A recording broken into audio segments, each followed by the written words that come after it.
At my nephew's first birthday in a Portland church hall that still smelled like funeral lilies, my sister raised a plastic cup and announced her baby was my late husband's child, then waved a printed will and claimed half my $800,000 house as inheritance. Everyone stared at the cake. I stared at the notary stamp and the date on her paper, and I said, "Oh, I see," while holding my breath around a laugh because my husband had already shown me, quietly, methodically, how to make a lie collapse under its own paperwork. You're watching Revenge Files. Subscribe for a new twist daily. After the funeral, I thought grief would move like fog, thick, soft, and private. It didn't. It moved like a stampede. Condolence casseroles hit the porch in waves. Cards stacked on our console table. And 2 weeks later, August heat stuck to my black dress as I carried a gift bag with tissue paper farm animals into St. Bridget's Fellowship Hall for my sister's son's first birthday. She'd strung a banner, one in gold. There were balloons the color of sherbet. Folding tables sagged under Costco sheet cake and cut fruit. A dozen toddlers bumped into each other with the helpless bravery of drunks. I lined up with a paper plate and tried not to breathe in the vanilla frosting because that's what Mark smelled like when he came home from the bakery on Saturdays: sugar, yeast, and the clean steel scent of the big mixer. Grief is a smell you recognize in the wrong room. When the candles were lit and the off-key chorus died, my sister, Marissa, took a breath and tapped a plastic knife on a catering tray.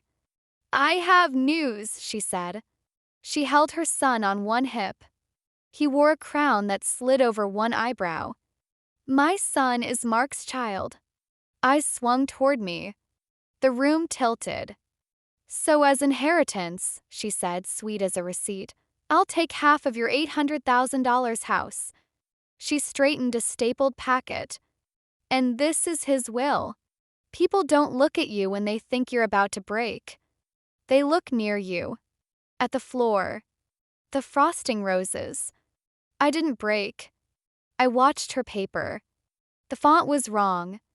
The notary stamp bled. The date said April 9th, 2025, but the notary's commission looked like it expired in January of 2023. I felt my mouth shape a smile the way you do when a child insists the dog wrote a letter. "Oh," I said. "I see." Marissa's eyes glittered.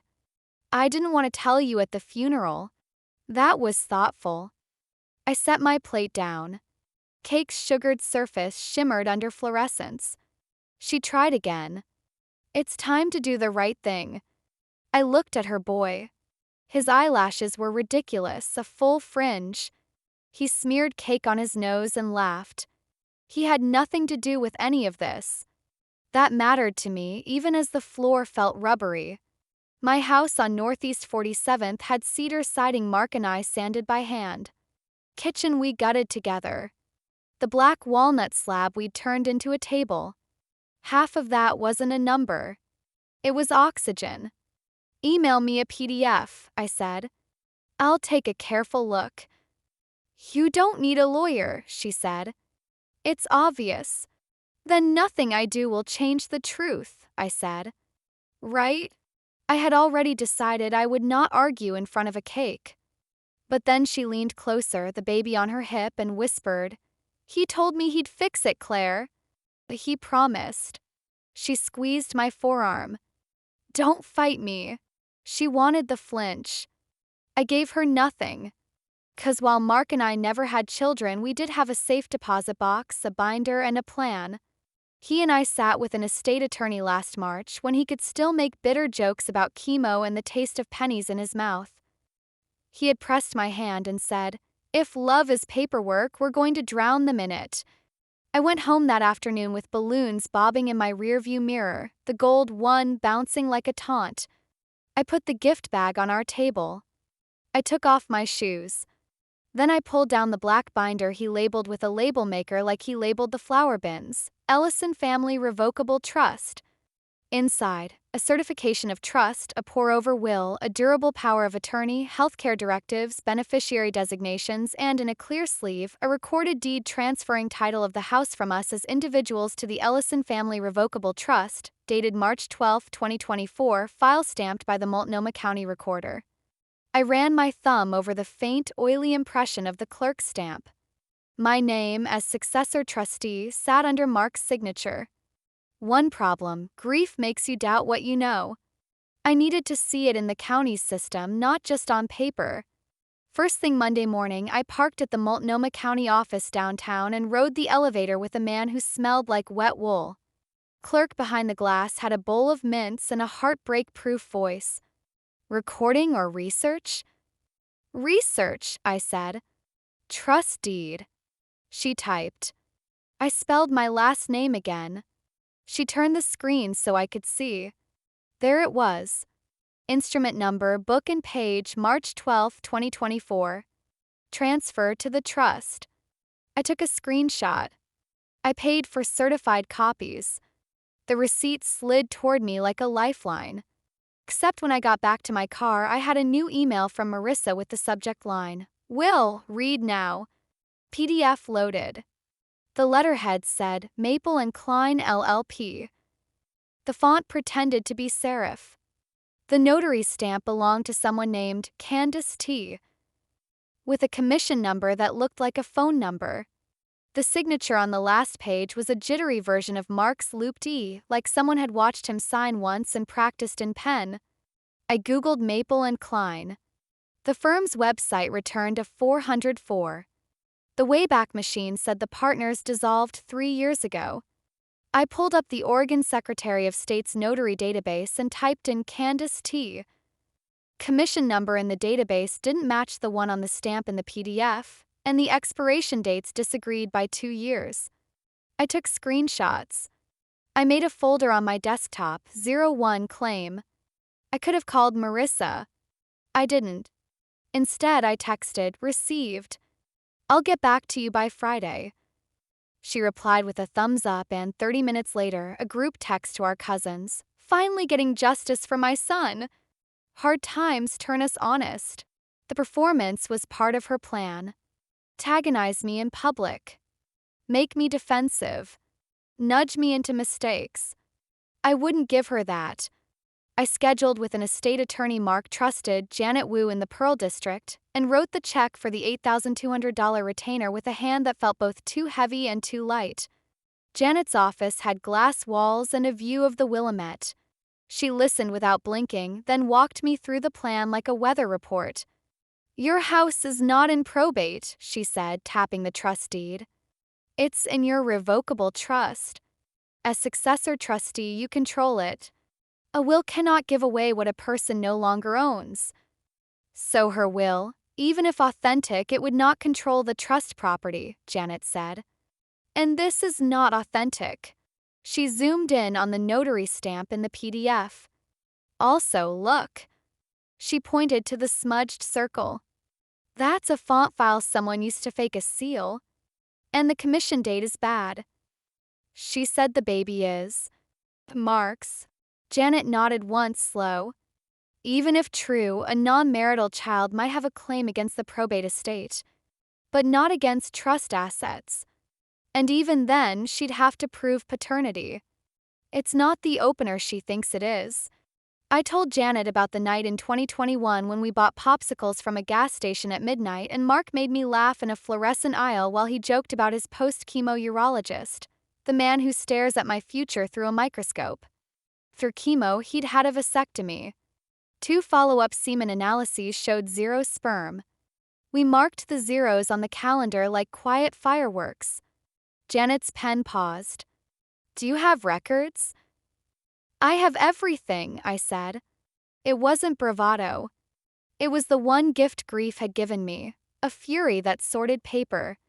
On Tuesday, I picked up Mark's urology file, the lab slips, the letter signed by Dr. Esteban Bailey stating azoospermia confirmed on November 19, 2021 and December 3, 2021. I printed Mark's MyChart screen showing his hospital admission from October 29 through November 30, 2023 at OHSU for neutropenic sepsis. Marissa's son turned 1 on August 17, 2025. Conception counted backward landed in November 2023, smack in Mark's hospital timeline, all 4 poles and antibiotic drips and a heart monitor that nagged night into static. I could hear that beep in the printer noise. Wednesday afternoon, a plain envelope arrived. Inside, a notice of claim that Marissa slid under my door like a restaurant menu. She'd backdated it. She demanded I agree in writing within 10 days to list the house and cut her a cashier's check for no less than $400,000. One problem, she also mailed a lease pendens to the county recorder, a notice that clouded my title. On Thursday, my mortgage servicer called to say any refinance would be denied until the cloud was cleared. Property taxes were due November 15th. Penalty after the 15th would hit at 5% of the unpaid amount, then another 5% in December. Numbers have a way of making a fight feel like drowning while counting. That's the move, Janet said when I forwarded the lease pendens. We'll file a motion to expunge. Oregon courts don't love weaponized lease pendens. We'll ask for sanctions. How fast? I'll have it in by Monday. She looked at me over the rim of her glasses. Between now and then, do not engage with her. Document everything. So I did. Screenshots. Voicemails. The group text where she wrote, "Claire is selfish," and a friend of hers added a vomit emoji. I took photos of my porch when I found a manila envelope taped to my door with another demand letter. I sent a certified letter to Marissa's P.O. box telling her all communications must go through counsel. The postal clerk stamped the green return receipt. $8.73. I kept the receipt, except the next hit came from my own bank. "We received an affidavit with a copy of a will," the woman on the phone said, voice careful. "We've placed a hold on your joint checking until we confirm the estate's representative." "That account's transfer on death lists me," I said. "And the trust, I understand," she said. "But the will complicates our workflow." "Whose will?" "The fake one." "I can't say that." I emailed Janet and drove to the branch with my trust binder, the transfer on death form, and Mark's death certificate, the ugliest official paper I own. I waited while a manager conferred with back office policies, a phrase that makes you want to bite through your own jaw. After 90 minutes, the manager returned with a smile like a dent. "I've released the hold," she said. "Apologies for the inconvenience." I stood in the parking lot and let the August sun press me flat. That night, I pulled Mark's safe deposit box key from the mug on the dresser. The bank's vault was quiet like winter. Inside the box, our marriage license, his father's watch, a USB drive, and a Ziploc bag labeled "in case." I sat in my car and plugged the drive into my laptop. A folder tree opened. He'd made videos. 20-second clips, one-liners with me in mind. "Breathe," he said in one, sitting on our porch under the cedar. "If anyone ever says will and waves paper, check the deed. Then call Janet." In another, "If love is paperwork, make a paper wall." I cried and laughed and hit spacebar and rewound to hear him say paper wall twice. On Friday, Janet filed the motion to expunge the lease pendens and to sanction Marissa for filing a frivolous notice. Filing fee $435. She also filed an objection to any probate filing based on the forged will and a petition for a protective order to prevent harassment relating to the trust asset. She attached my screenshots, the trust deed, the certification of trust, and a letter from Mark's urologist confirming azoospermia, no sperm observed, with dates. Reading "no sperm" in 3 different fonts felt like reading "no, you can't take my life" in 3 different languages. A week later, Marissa hired someone. He was the kind of lawyer who calls himself counselor on his website and practices out of a building that used to be a dentist's office. He filed a response that said the will was real, the notary stamp was smudged due to scanning, and children deserve their rightful inheritance. He did not address the trust deed. Then he filed a lease pendens again, this time with a few more words. It was still improper. There was no case pending that would affect title to my trust property. But the title company doesn't parse motives, it sees cloud and shuts the door. My refinance clock ticked louder. One problem. On the second Monday of September, the title company sent an email with the subject line, "Unable to insure." They required a recorded court order expunging the lease pendens before they'd move forward. 30 days. After that, my locked rate would expire. If it expired, my new payment would jump by $340 a month. In grief math, $340 is the price of breathing less shallow. I needed a lever bigger than paperwork. Or rather, I needed paperwork that hit like a lever. Mark had understood this, even in a hospital bed. In the USB drives and case/medical folder, he'd saved PDFs of his entire OHSU admission in November 2023. There's a strange intimacy to reading your husband's intravenous schedule a year after you watched him sleep through doses. He documented dates, times, the antibiotic infusion start and end times, the 02 alarms that woke him as the lines hissed. He wrote a note to me in the margins of one lab slip. If someone ever tries to rewrite this part, remember the beeps. I remembered. I also found a folder called Timeline. Mark had built a timeline with dates that folded into each other like shingles on a roof. On November 10, 2023, he was in 10D, room 10 to 121, with a male nurse named Jorge. On November 11th, he spiked a fever to 103. On November 12th, he hallucinated that the ceiling tiles were album covers. On November 13th, he wrote to me, "Bring green socks," because he thought green socks would change the arithmetic in his blood. He was on neutropenic precautions, no visitors without gowns and masks. He didn't leave the ward. He couldn't. I printed the timeline. I highlighted the conception window. I wrote in the margin, "Impossible." Then I stopped because nothing is impossible to someone determined to believe. So I kept gathering. Saturday morning, I went to the county recorder again. I pulled recordings for the notary name on Marissa's supposed will. I found 2 recent notarizations under that name. The stamp number didn't match the number on my sister's paper. I called the number on the notary's public commission. A soft-voiced woman answered. "I haven't notarized anything for that law firm," she said. "And my commission never had that number." She sounded tired, not angry. But people steal images of stamps all the time. She sent a short email to confirm our call. I saved it to the folder 02 Notary. Monday, Janet hired a forensic document examiner.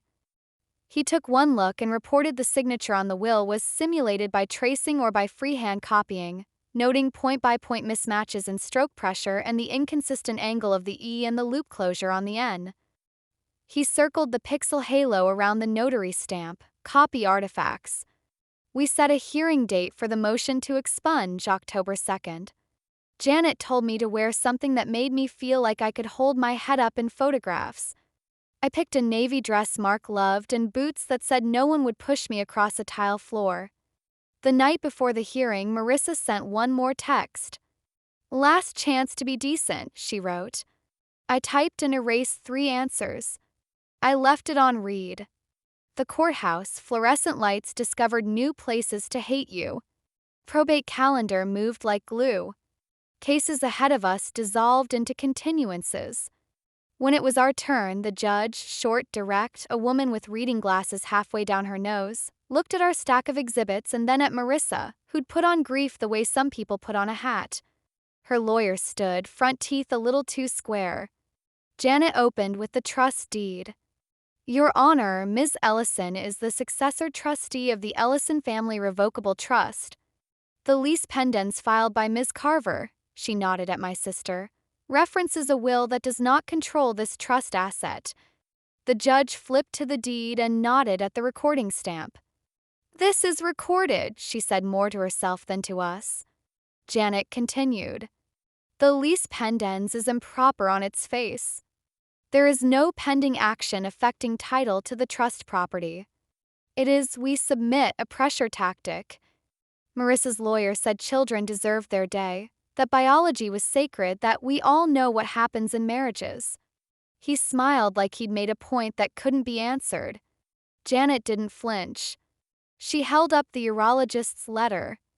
"Even if paternity were relevant to the probate estate, it is not relevant to the trust. But if the court wishes to consider it, Dr. Bailey's letter and 2 lab reports show azoospermia, no sperm observed, months before the alleged conception." The judge glanced at the letter. She didn't need to be a scientist to read "no sperm observed." She turned to the hospital timeline. He was hospitalized? She asked, eyebrows up. Yes, Your Honor, I said. My voice surprised me. It didn't shake. October 29th through November 30th last year. Pointed to the highlighted window. He was on neutropenic precautions. He didn't leave the ward. I have visitor logs, too. Marissa's lawyer tried to pivot back to smudged stamp, argued scanning artifacts, and waved a printout of a Reddit thread about how notary seals can distort. Janet handed up the forensic report. The judge read in silence for 30 seconds that stretched. Then she removed her glasses and looked at Marissa. Ms. Carver, she said. Whose idea was it to file a lease pendens on a property you knew because your sister told you was held in a trust? Marissa opened and closed her mouth. My lawyer said. The judge cut her off. The lease pendens is expunged. I'll sign the order today. And I'm ordering $2,400 in sanctions payable to Ms. Ellison for fees incurred by this improper filing. Her pen scratched. If you believe you have a legitimate claim under a valid will, you may file an appropriate action in probate relating to probate assets. You are not to harass your sister regarding trust property. Do you understand? Marissa flushed, a blotchy tide that climbed her neck. Yes. And one more thing, the judge said, voice like a gavel set down gently but audibly. If anyone files anything with a forged notary seal in this courthouse again, I will refer that matter to the district attorney myself. She looked at Marissa's lawyer like a parent looks at a kid caught with a slingshot. We walked out with paper that felt heavy in my hands in the best possible way. In the hallway, Janet squeezed my arm once. Breathe, she said in Mark's cadence. Next steps. We recorded the expungement order that afternoon. The clerk stamped recorded and slid it back with the thump of something permanent. I forwarded the PDF to the title company with one line, cloud cleared. They reopened my file within an hour. My locked rate held.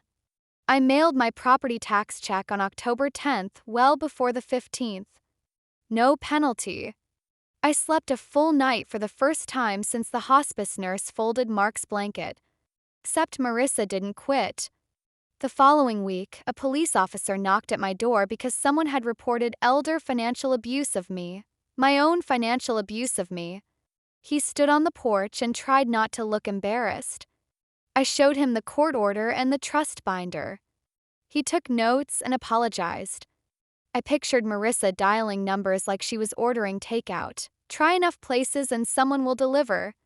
Janet filed for a protective order against further harassment tied to the trust. The judge signed it on a Friday flat. It wasn't dramatic. Didn't need to be. It worked like insulation.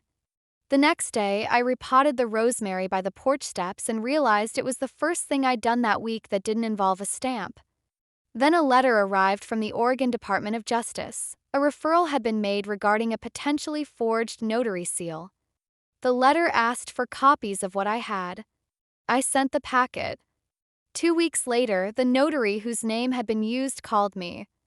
They came to talk to me, she said. Her voice shook now, not with fear but with relief. I told them I didn't do it. I'm sorry you're in this. You didn't do this to me, I said. Thank you for calling. By Halloween, the district attorney had opened a file. I didn't need prison. I needed daylight. If someone had scanned and pasted a seal, I wanted a piece of paper somewhere to say so out loud. In mid-November, the probate court issued a written order that closed the loop. The lease pendens expunged, sanctions of $2,400 to me plus $10,080 in attorney fees, based on Janet's billing and a reasonable hour finding, to be paid within 30 days. The order also noted significant irregularities in the will my sister had filed under a notice of claim, and warned that any further filings that appeared fraudulent would be referred. It was not thunder. It was a sign in block letters. When the check came, late, postmarked on day 29, I deposited it and felt nothing like triumph. felt like turning off a machine that had been humming at the edge of hearing for weeks. Quiet is a kind of wealth. Thanksgiving, our family didn't all sit together. My mother made mashed potatoes and said, "I hate this." My aunt asked why I hadn't just given a little to keep peace. Peace is a word that means different things in different mouths. I said I'd bring pie and left after coffee. You can love people from a boundary. In December, the title company wired my refinance proceeds to pay off the home equity line we'd used for Mark's medical costs. The lower rate saved me $327 a month. I set up an automatic transfer for $250 to a savings account named Fix the Porch. I stood on that porch with a winter hat pulled down over my ears and thought about the night Mark and I had stapled twinkle lights to the soffit while arguing about whether the newel post should be square or turned. He wanted square. I wanted turned. We compromised with a tapered box, which is a pretty good metaphor for marriage if you ask me. In January, I painted the front door a color called jasper. It looked like a green you might find inside a rock. My neighbor B came over with coffee and said, "It's brave." I laughed. "It's just paint." But she was right. It was also other things. The district attorney's office called me in March to say they'd reached a diversion agreement with the person who'd provided the forged notary image, someone who printed legal templates online. Marissa's name didn't appear on the paperwork. I didn't ask if it could have. I signed a victim impact statement that described exactly what the lease pendens and the forged seal had cost me in money and sleep. The diversion terms required a public apology letter posted on the website where the stamp had been sold and a donation to a legal aid fund. It was not vengeance. It was repair. I kept the apology letter printed in the back of the trust binder. Not because I needed to reread it, but because Mark had taught me that love isn't only warmth, it's also proof. One afternoon in April, Marissa texted me a photo of her son at the zoo. He had cake on his face again, a different cake, a different year, and his crown now said 2. No caption. Typed, deleted, and finally sent a sticker of a lion. It was not forgiveness. It was a truce with the fact that a child had been placed in the center of a fight he didn't start. By summer, the cedar siding needed oil again. I rented a sprayer and taped off the windows. Beheld the ladder while I reached up into the eaves and watched the wood darken and then glow like it had taken a drink. The house is a living thing. It marks and heals and scars and holds. Sometimes at night, I play one of Mark's USB clips just to hear him say something ordinary like, "Don't forget the rosemary," or "The blue bin is for paper." The one I go back to most is his porch video. He leans into the camera and says, "Breathe." The cedar behind him is the same cedar I oiled. His eyes crinkle in the corners. "If anyone tries to take our home," he says, "make them trip over every piece of paper." He wanted me to laugh even then. He wanted me to know the shape of the fight so the fight couldn't shape me. He taught me that the ugliest days can be stacked and bound and filed until they stop slicing your fingers. There's a moment I return to more than any court order. At the birthday party, after Marissa's toast, after my "oh, I see," after the whispers slid across plastic tablecloths like wind across water, the baby grabbed a fistful of cake and offered it to me with all the solemn generosity of a tiny king. I took it. I ate the frosting from his hand. Tasted like vanilla and grief and a promise I didn't know I was making to myself, to keep what Mark and I built the way you keep a breath, close, steady, simple. When the expungement order came down, I didn't gloat. I made tea. I walked through the house and touched the door frames we'd sanded, the walnut table we'd oiled, the window Mark had scraped with a razor until the glass looked new. I didn't say it out loud, but I felt it in my chest like a soft click. The paper wall held. If you're listening for the sound of revenge, you might miss it.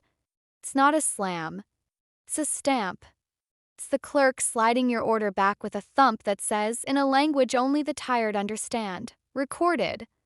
It's the moment the title company sends one line, "Cloud cleared," and your lungs open like a door you've been leaning against. It's a green front door in winter light. It's the silence of a bank account no longer on hold. It's the refusal to shout in front of a cake.